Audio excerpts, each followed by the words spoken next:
Hey fam, it's your boy Bishop Matthew E. Bradby, man, with my second episode of my video blog.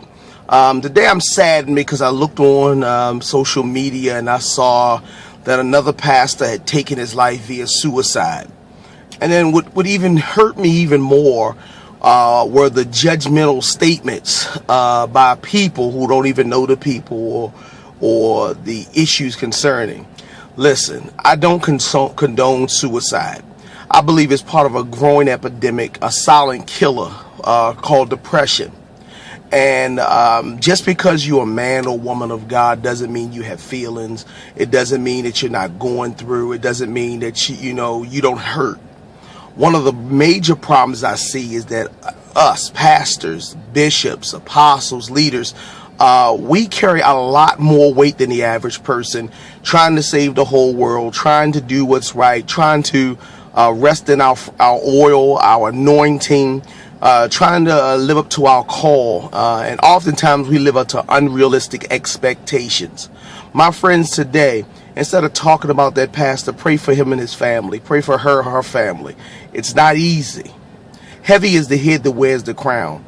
We go through ups and we go through downs. We go through deaths in our family. We go through a lot of disappointments.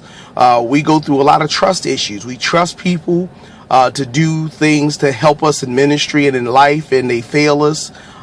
We go through a whole lot of stuff.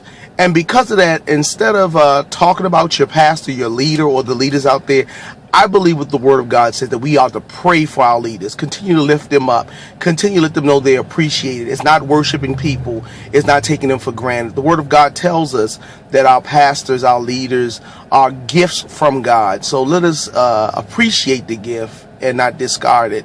My friend, you can make a change in the life of somebody just by saying I love you and tell them how much they appreciate it. Secondly, when you see somebody going through, they stop eating, they're moping, things change in their life, it may be a sign of stress and depression. Don't just take it idly. Help them, get them help, talk about it. Mental illness is real, even in the house of God. One of the greatest and most famous suicides was Saul. Sometimes it gets to a point where you can't carry the weight, and the only outlet that many believe they have is suicide. My friends, if you're listening to this video, you don't have to kill yourself. You have a lot more to live for than to die. Just because it failed, just because it didn't happen, just because he or she walked away, doesn't mean it's over. It may mean it's a new beginning. So my friends, instead of talking about folk, instead of believing the hype, why not be the solution? God called each and every one of us to be a problem solver. We are the solution. We are to be helpers one to another. Let the strong bear the infirmities of the weak. Many are the afflictions of the righteous, but God gives us strength to come through them all. But together, my friends, we can do what the Word says.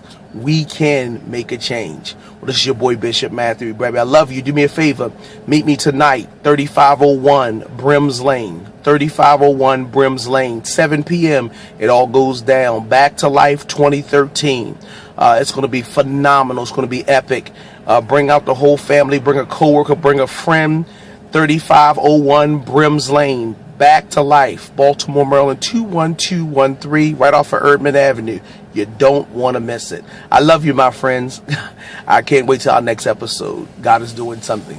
Be blessed.